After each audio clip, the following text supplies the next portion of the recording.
Hello, this is Clyde Shirati from Africa Media Australia, and I'm again very happy to be here on our weekly appointment, Tuesday and Thursday. It's bi-weekly. 2 days a week where we talk about a lot of issues and challenges and opportunities relating to African Australian communities. So I'm just waiting on some of you to join us this evening. We're talking today about parenting within the African Australian context. That is the topic today. It's obviously a very important topic because a lot of us within the African Australian community are concerned of some of the things that happen, not just in terms of the relationship between parents and children, but also when government services and child protection services, for example, get into the picture. There are a few things there, so we need to educate and empower ourselves. We need to educate and empower the broader community about things that relate to us. So to discuss this topic today, I have Professor Andre Renzao, distinguished professor from Western Sydney University, and Taf Magadza. Professor Andre, how are you today? I'm fantastic, glad as usual, and I'm really privileged again to talk to you tonight. You have been a champion for my research among African migrants and among migrants in general. So I'm very grateful, and I'm really happy to be giving back to your studio, giving back to the community, and share my findings to the wider community. Thank you very much. And Taf Magadza, Taf, how are you today? Hi, Clyde. How are you? Thank you so much for inviting me to your show. Yes. Just like Professor Ndao, I'm quite honored to have done some work within the community for our community. So I'm looking forward to this session today. Now, Taf, there's a little bit of an echo coming from you. I'm assuming you don't have both your mobile and your other device on. If that is the case, just bring the volume on the mobile down. That should get rid of that noise. All right, my apologies. Let me That, switch that's off all my. okay. You can mute one of them. Hopefully that will go away. Now, let me start with you, Professor Renzao. You are obviously a prominent academic, African Australian academic, and you've written extensively on a number of issues, including families, community health, and all a variety of things. So let me just ask you to introduce yourself a little bit more, so that those who from our audience who don't know you can have a bit of a sense of your academic work. Yeah, thanks, Clyde. Look, many of your listeners will know or have come across my work. Mostly I work on migration and health, and the majority of my work has been really devoted to understanding how African migrants integrate in Australia. And I've researched issues ranging from parenting, intergenerational gap, to health literacy and health differentials among migrants, and with particular interest around African migrants and how they settle in Australia and some of the social, cultural, and health issues they face, and how my findings could inform some of the policies geared toward bridging the migration-related gaps. So that's me, and I'm really privileged to be here to talk to you again. Thank you, Professor Renzao. Taf, tell us a bit more about yourself and the work that you're doing. Thank you, Clyde. So I work in child protection for the New South Wales government, and been working in child protection now for about 9 years. And my role started some years back because the department wanted a consultant who would be working with child protection practitioners just around engaging African families. So this is what sort of like inspired my research, because I found that, you know, when you talk of Africa, it's so easy to just say, oh, you're African, you understand each other. But what sort of like brought about this research was to try and understand the various African migrant communities that are actually settling in Australia, and understanding the parenting backgrounds, and probably bringing that information to the attention of the various service providers that are working with African families. Thank you very much, Taf. And let me acknowledge those who are watching us live. We've got Fatuma Jama and Sheikh Jabate. This is a show that is interactive. If you guys want to ask questions or make comments, you're more than welcome to do so. We encourage you to share the feed as well within your own network. Now, let's get back to the crux of this show tonight. And as I said in the introduction, we're talking about parenting issues. And Taf, you, excuse me, you published a paper with the supervision of Professor Renzao. Tell us a little bit about that work that you've just done. So I actually published various papers, Yeah. and in all my papers, I have had the honor of working with Professor Nzaho. So all the papers that I published formed the basis of my final thesis, which I then submitted to the University of Western Sydney University as part of my PhD program. Okay. Now, and this one, the last one we're talking about, was research on uh, parenting practices, wasn't it? Yes, so all my papers tried are sort of like giving an introduction to African parenting. This particular paper was actually paper number 4 out of 5 papers, and each paper defined different things that are very important to African communities. Like, you know, with one paper, I was defining what a child is. Within an African setting or within sub-Saharan African settings. But with this particular paper that we're talking about today, it actually talks about broadening definitions of what family is, what community means, and what culture means to African parents who are raising their children in Australia. All right. Or Before we go further maybe into your paper, I'm going I to go could back add one to. thing, Clyde. Sorry, go ahead. I could add one thing, maybe what Taf didn't tell you. Her research was more to try to understand parenting within the child protection context. Mm-hmm. So, and that's the broader research.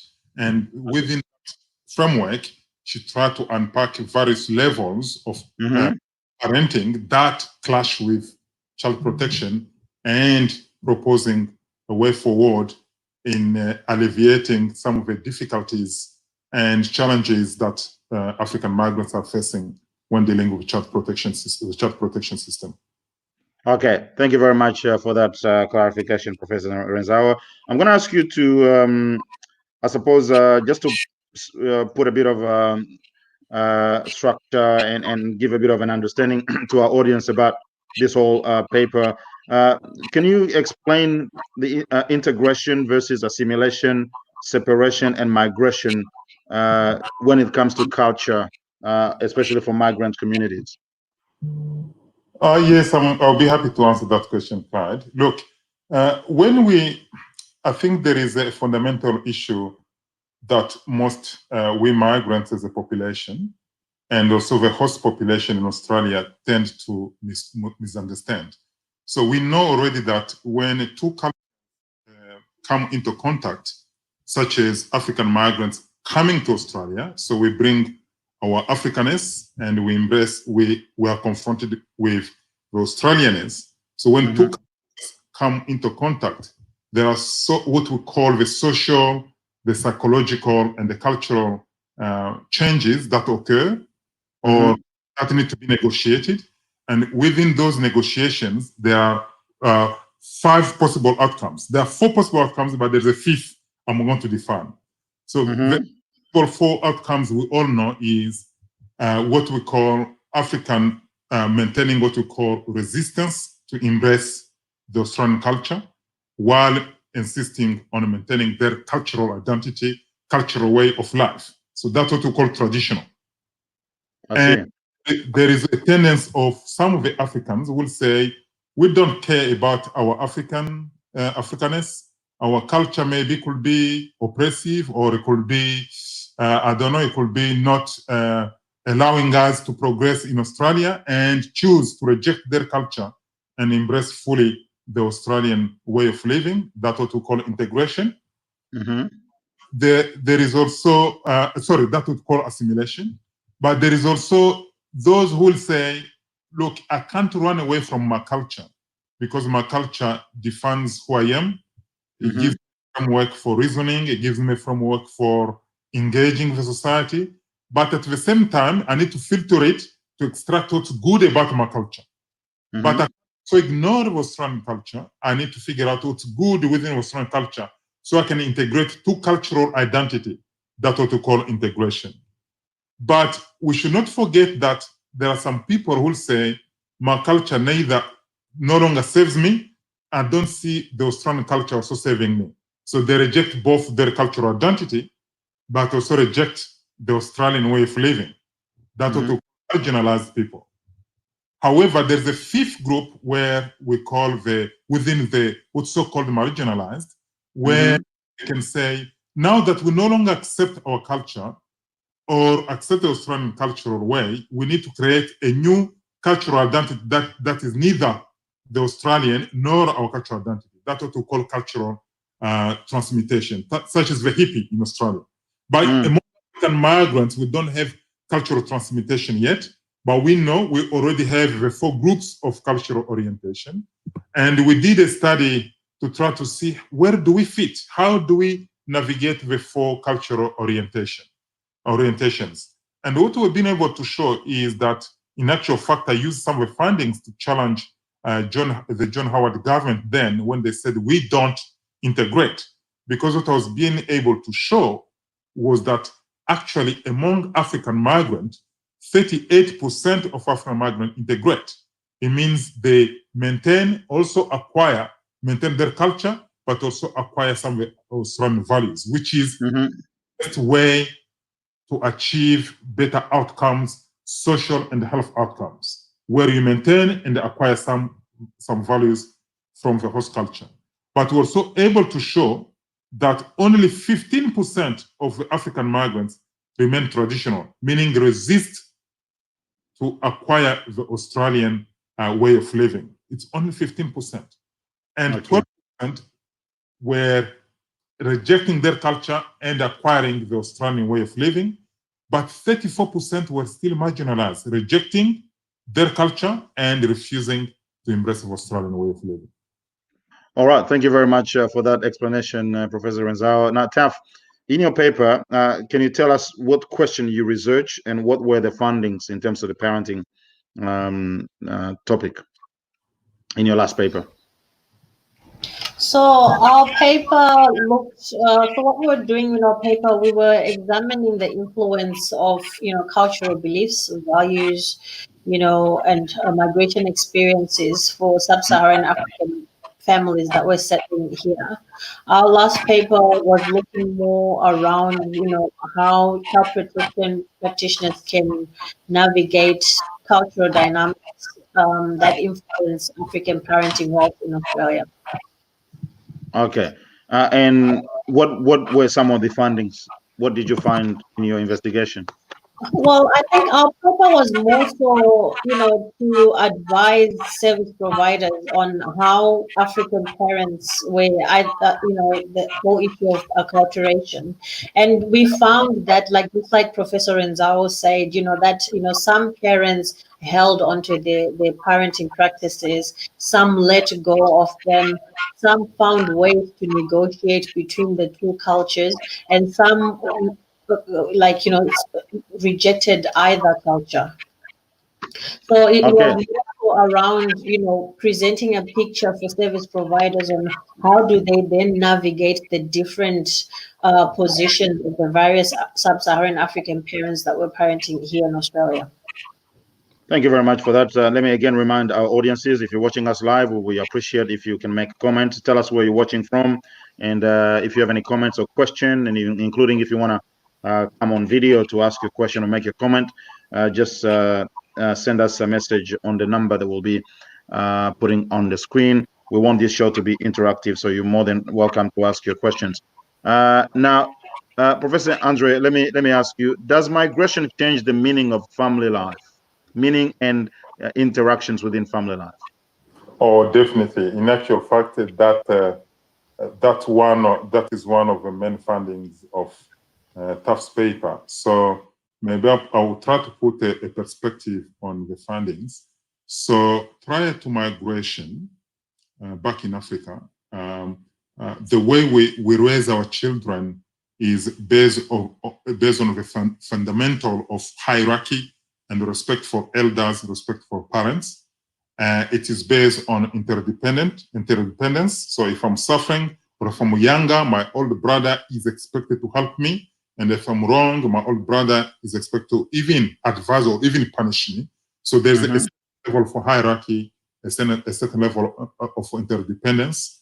And also, prior to migration, remember that because we live in a unit, so whatever we do is to serve the purpose of that unit, whether it's a family unit, it's a community unit. So we work toward that family unit. So if there is any wrongdoing, the issue is resolved within that group dynamics. And Australia, that's what we call, what they call loosely restorative justice, where that if you do wrong, the person who is the wrongdoer and the person who is at the end of the wrongdoing will come together, negotiate to go back to where they were before the wrongdoing so that they can live in harmony. So living in harmony is the key principal denominator prior to migration. When you come to Australia, post-migration, there is what we call the threat of a state. In other words, you are living in a system that is no longer around restorative justice, but more around procedural justice. So legal, if you do any wrong, you are judged according to the law of the state.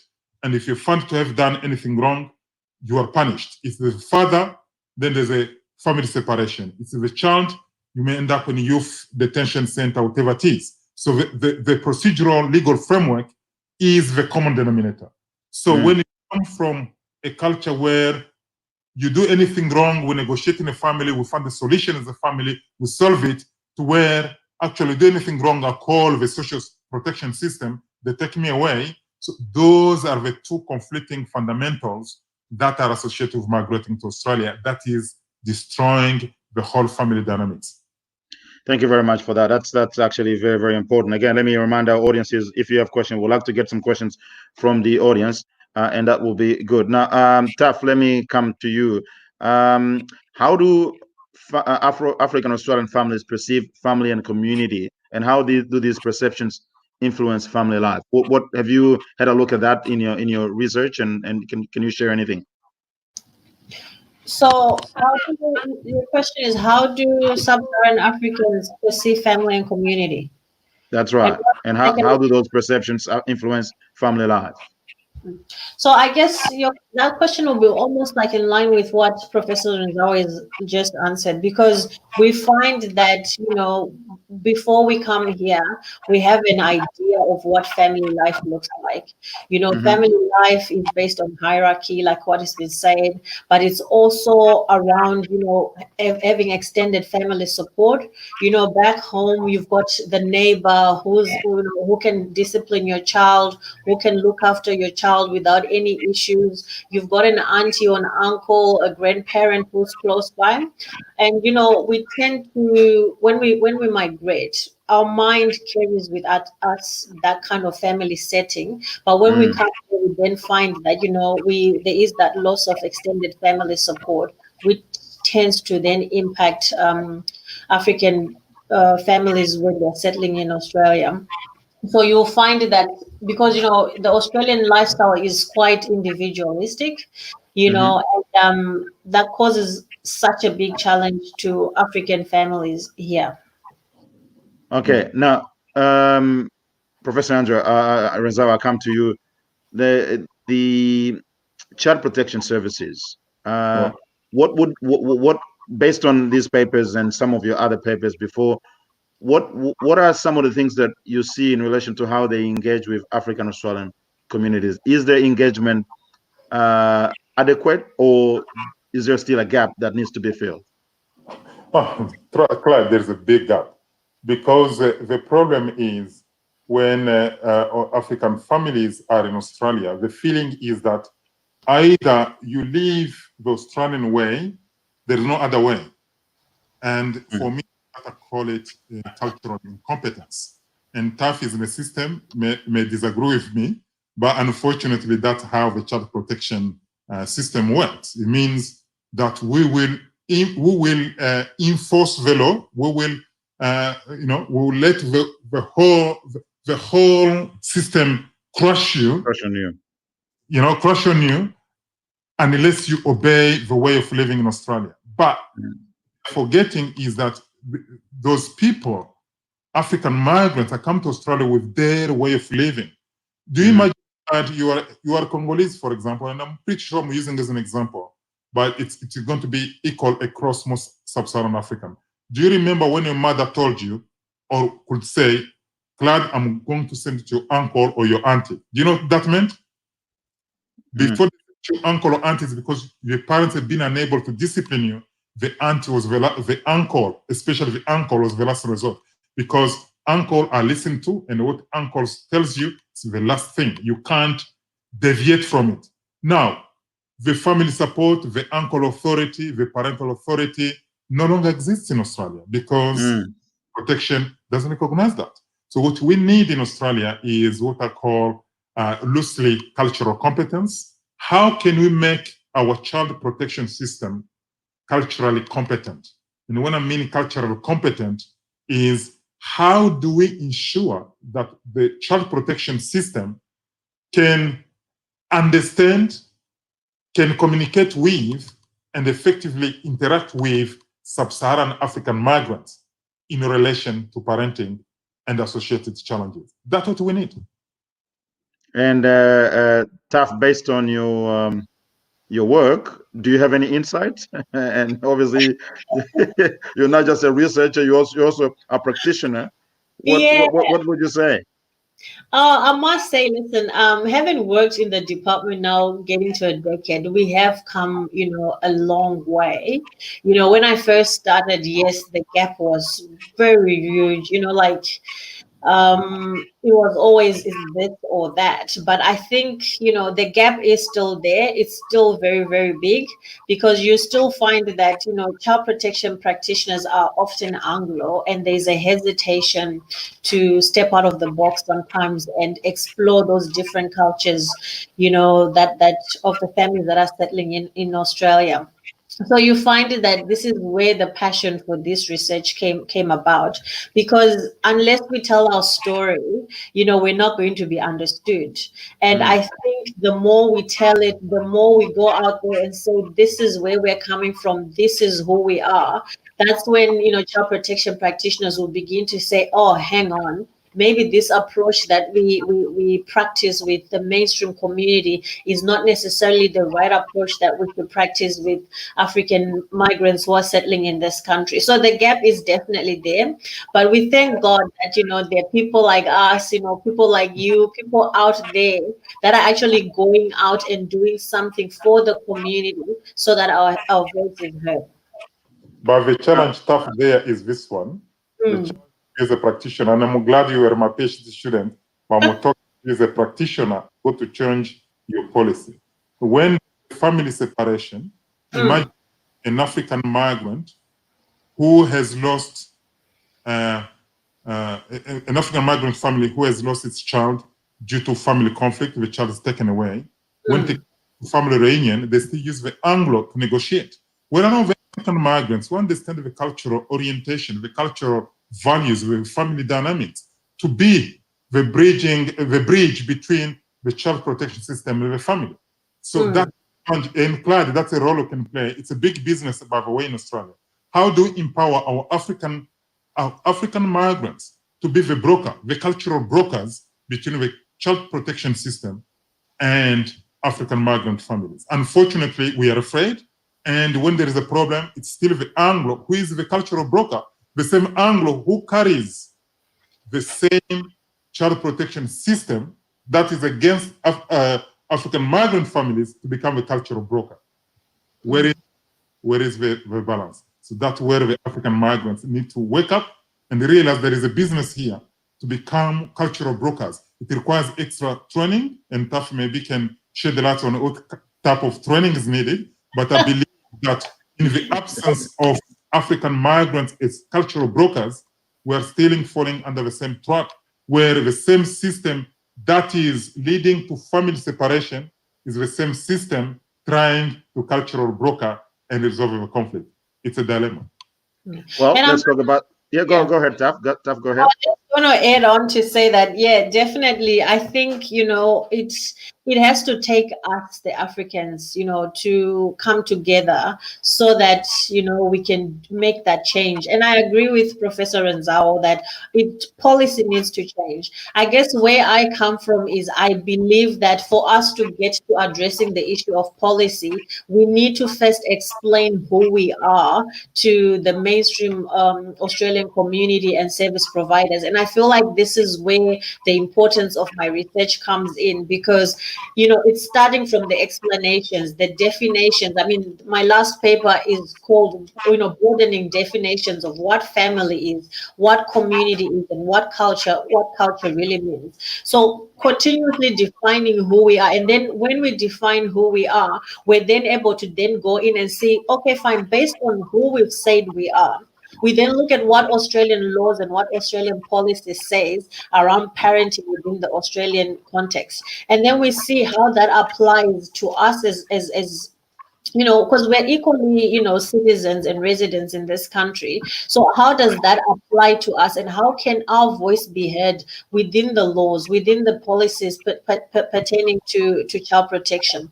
I mean, without getting into an academic discussion around, where we are at with Aboriginal families and, their culture and how that is now being incorporated, I would say that that's exactly where we should be sitting, where, we should have aspects of the law that deal directly with migrant communities and those issues that are dear or pertinent to migrant families.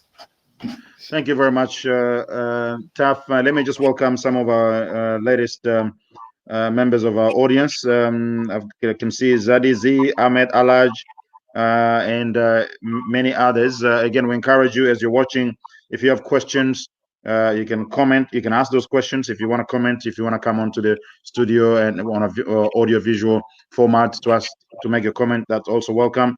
But please ask questions. We want this to be interactive. Professor Renzao, I'll come back on the cultural brokerage. Now, does the system itself, and I understand the point you're saying, there's even a business opportunity there, but does the system accommodate that? Is the system ready for that?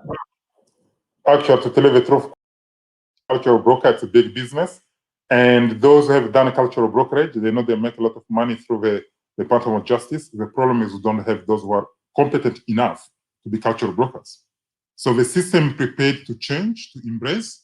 So while I'm very tough with the system for not encouraging cultural brokerage, but the argument could be the system say, if we have to do cultural brokerage, tell us who are competent in the African community to achieve that. If I have to count over Australia, I know only of two. One is Staff, who is here, and the other one is based in Melbourne. I can't say their name, but it's a big business opportunity. The Department of Justice, they pay very well if you can do your job. But how do you become one? How do you become a cultural broker? That's out of this dialogue. You have to go through training. Maybe Tough. That's your area. Can you give some insight rather than me hijacking your system? Tough, you're still muted. You're muted. Oh, sorry for that. I'm Go ahead. putting me on the spot here. But one of the ways that we're looking at becoming cultural brokers is actually partnering with academics, and receiving training around understanding the Australian child protection system and bringing in your expertise as an African, because the mere fact that you're an African migrant makes you an expert in your own culture. So where we then come in as academics is we then train you based from an academic perspective. So we will be starting training very soon around, cultural brokerage, and also working with the various departments that are involved with child protection, and also NGOs. And one Okay, example is to attend some of our training on, for example, cultural competence in child protection system. So that's a short course, a 3-day short course. You get your certificate. It gives you academic credential, and then you become a cultural broker. But I'm not here to advertise such courses. We are here to discuss some. I don't want really to feel like I'm advertising our services, because we're here about challenges, about community services. But we can talk about, if you want, maybe we can have a whole session on your program on to become the process of becoming a cultural broker, and what the processes to follow, the pathways. And believe me or not, Claude, it's a very good professional path, and it's very rewarding, but it's beyond this discussion. Okay, no problem. Now, I know here we're talking more about parenting, but I've got a question from a member of the audience who's asking a question mostly, this relates to couple relationship, but also I suppose it connects with parenting. He says, why would marriages that have taken place back home are not surviving in Western society? And we have a great deal of separation and or divorce amongst Afro-Australian communities. Now, does parenting also potentially affect couples' harmony and family, dislocations? Oh, trust me, Clyde, we've published a lot on that already. So in actual fact, we've published so much on that that maybe let me answer that in 2 steps. The first step, I give you a broader perspective, and the second step, I give you a more concrete example, right? So when we talk about marriage in Africa versus marriage in Australia, we need to look at into 2 lenses. The first lens is what I call distributive justice.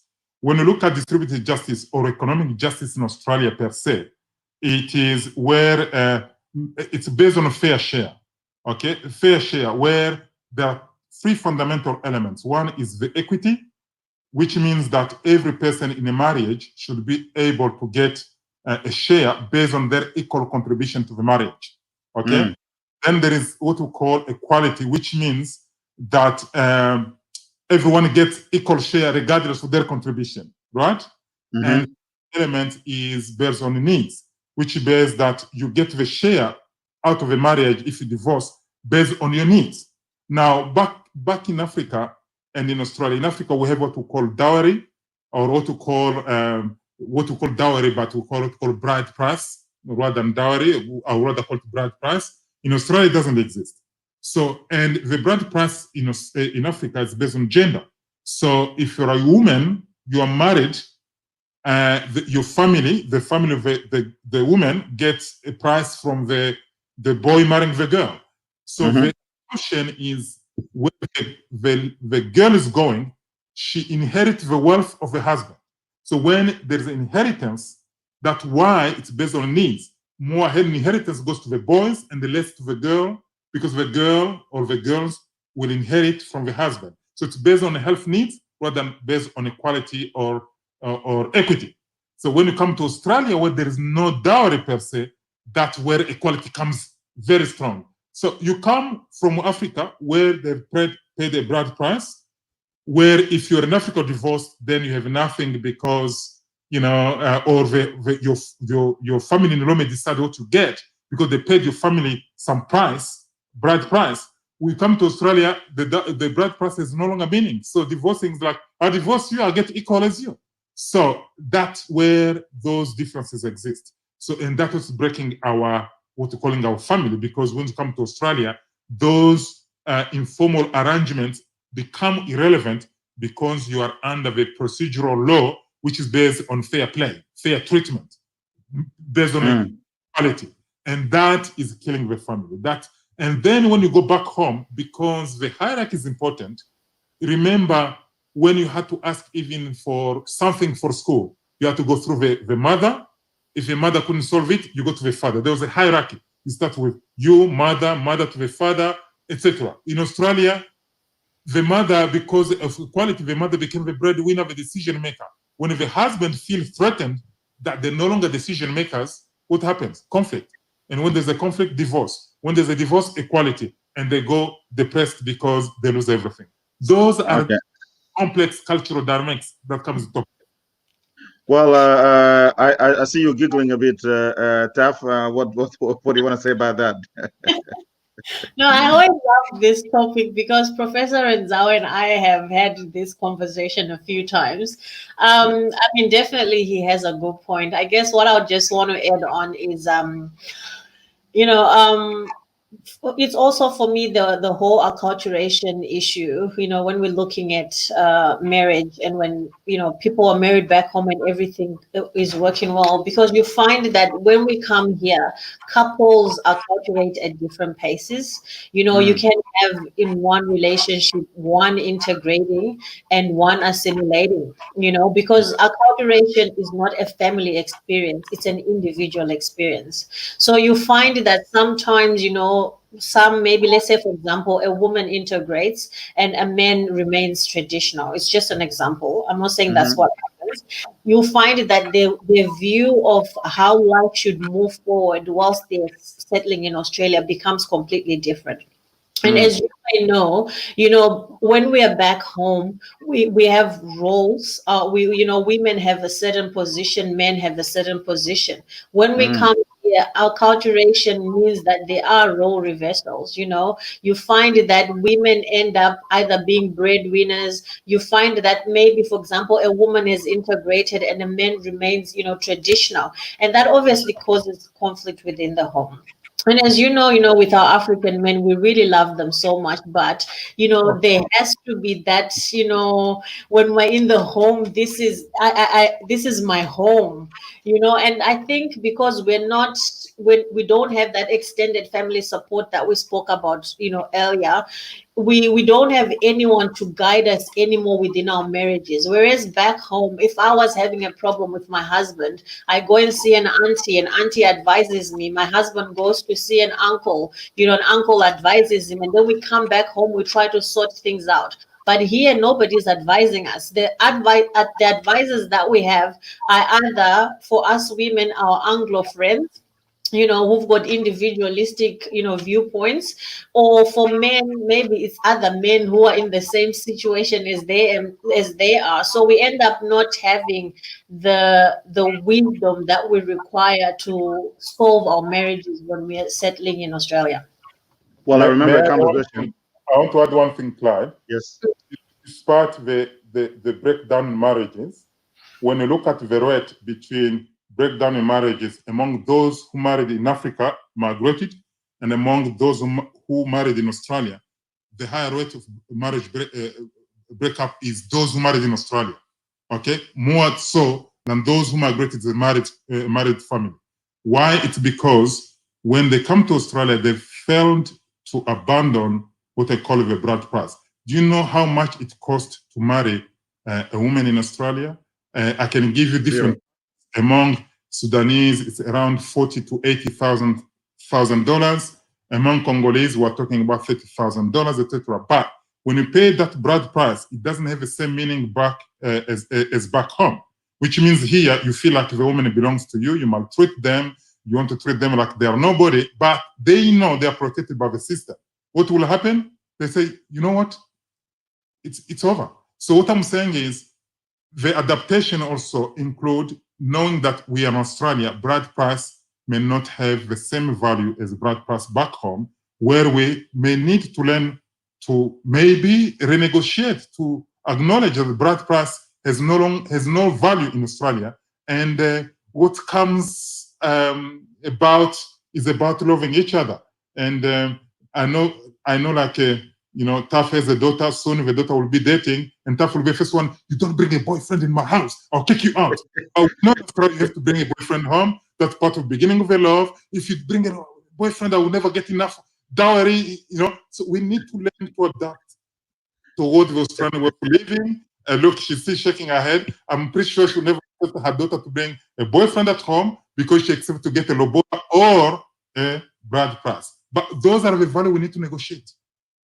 Okay, well, Taf, I don't know if I have to give you a right for reply or whether. I think knowing Prof the way I do, let's move this one. Like, I'm trying to say I have to talk now to give you more meat. All right. Now, I was having a conversation the other day with a couple of friends in relation to this topic, marriage issues and parenting. And there seems to be an understanding within many African and Australian communities that as soon as you get the system involved in the family, whether it's in relation to couples or to parents and children, it's almost guaranteed that it's going to get worse, not better. Do you agree or disagree? I agree and both disagree because I agree because we African, we are still bound by our cultural, where, for example, marriage counseling. If somebody suggests marriage counseling, what comes to your head is, I'm mentally sick. You don't see a counselor unless you're sick. But we know in Australia that marriage counseling can work. Okay? So marriage counseling is part of a process of resolving issue in a marriage. Back home, Taf was talking about referring to uncle and auntie is what we call psychologists here. So there to resolve in a family outside the setting where you are comfortable, it's an auntie, it's an uncle negotiating a conflict. If the husband kicks you out, the aunt will bring you back to your house and negotiate with the husband. Here, imagine you are having a conflict with the wife, and the first thing they tell you, you need to see marriage counselor. I can guarantee, say, never, I'm not mentally sick. We need to change our mentality because, yes, I agree because we don't believe in marriage counseling because we associate marriage counseling with mental illness. And I disagree. If we accepted marriage counseling, we can prevent so many divorces. Taf, what's your take on that? Yes, I must say I agree and disagree. I mean, just talking, I guess, maybe from my involvement with the Child Protection Department here, I find that sometimes, having mainstream service providers interfere with African family life actually causes more damage. And I think it comes from, like what Professor Renzao said earlier, just around, that cultural awareness, a lack of, cultural awareness. Probably not, understanding the family that you're working with and how to approach that family. So it ends up causing much more friction to the family setting. However, where parents and families have integrated well, I find that interventions by mainstream service providers is actually beneficial for families. Now, one of the audience members says that marriages break down because of not adapting accordingly with Australian way of life. Is that the case? Are Africans not adapting with the Australian way of life? I think we touched on a little bit before that, but maybe just answer the question from this guy. I disagree because the Australian way of life is not the norm. That's a misconception among African migrants. The Australian way for life is not just the norm. That's what I said earlier, Claude, because we already know in our studies that if you abandon your cultural frame and fully adopt the Australian way for life, which is assimilation, it's associated with the most deleterious social and health outcomes. So assimilation it's a poison. We know that. We prove in Australia, in USA, in UK, assimilation is like a poison. It has the worst social outcomes, the worst health outcomes, the worst cultural outcomes. The best way, integration. And integration doesn't necessarily mean you abandon your culture. You still use your cultural frame, but you incorporate some of the new dimension of a new culture. So I refuse to accept that marriage breakdown. It's because we are refusing to embrace Australian way for life because it's not the norm. I believe in integration and embracing fully the Australian way for life is more assimilation, which is produce more negative outcomes, more so than being integrated. We can't abandon our culture. We need to accept that we are African, our cultural frame is our reference, but we need also to accept that we need to embrace some aspect of the Australian culture and bring those two cultural orientation into play. Okay, we're going to be wrapping up in a moment, and I'm going to ask you to sort of summarize what would be some of the advice you would give to African Australian parents in terms of how they should address their parenting, both style and substance and practices. Look, the best advice is first to make parents be aware of the intergenerational acculturation gap. So the intergenerational acculturation gap, or what we call when children acculturate faster than parents, because we know when we come to Australia, a child who is 5 years, they start going to school, they embrace their schoolmates' behavior, which may not accord with your cultural value. Then when parents got into, we are African, you can't bring this from school. So parents need to recognize that children will always acculturate faster than they are. And that gap will be a best way of bringing parent and child together and creating that family harmony. So parenting cannot happen harmoniously without recognizing and embracing the intergenerational acculturation gap. Tough. Yes, I must agree with that. I myself, if I use myself as an example, I consider myself a very, very traditional woman, but I've had to keep an open mind because raising a child in this country means I have to step out of my comfort zone. But I've realized that stepping out of my comfort zone doesn't mean that I let go of the things that are important to me because I was raised in Zimbabwe. I was not raised in Australia. So I carry my culture because my culture is my identity. So I think my advice to parents would be, it's okay to step out of the box. Stepping out of the box or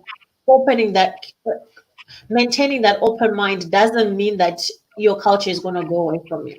You actually find that our children have got so much more to teach us because they're more exposed every day to, the Anglo or the mainstream society more than we are.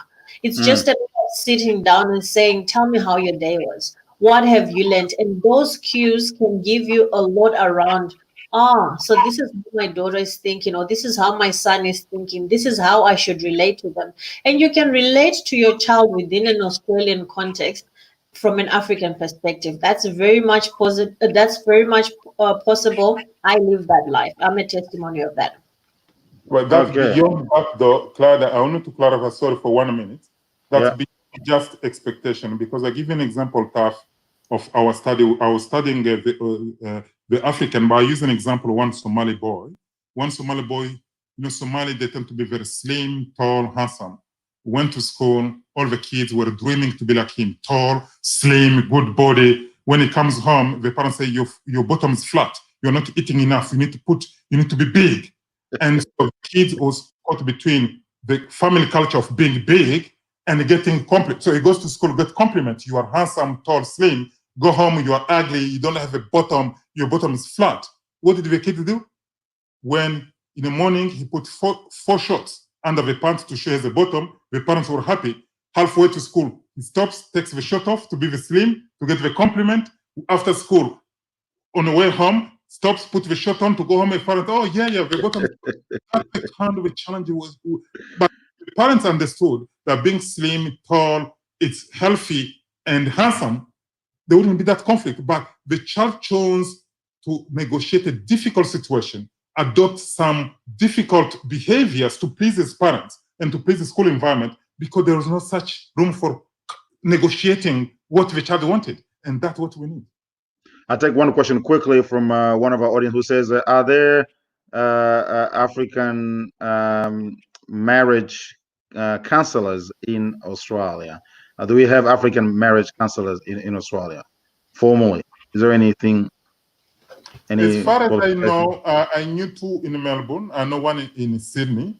So those are, because I'm part of a migrant review. I run the migrant review panel when I bring all of the migrant key leader into a review panel to be part of my research, and as part of training them, integrate them into policy dialogue, become a representative voice of migrant populations. So I know few, but we need more. Yeah. I think for me, my experience so far, when I'm referring parents, I find that more so we rely on our religious leaders. Yeah, Um, there's one. Step in a lot to be marriage counselors, and I find that most of the clients that I've referred to religious leaders, relate better with religious leaders. So in Yeah, terms of but religious leaders are not marriage counselors. So you are praise still, Professor. you are still betting on the you are still They, would, betting they wouldn't on agree the with you, I'm hierarchy. sure. You are still betting on the hierarchy that if the pastor tells me this, I have to do this. But we need more professional counselor who understand the systems, the laws, and can relate to them rather than saying, I saw the pastor told me this, I can't deviate from what the pastor told me. Religion leaders are not marriage counselor. They are not qualified Well, marriage counselor. They need to go through training.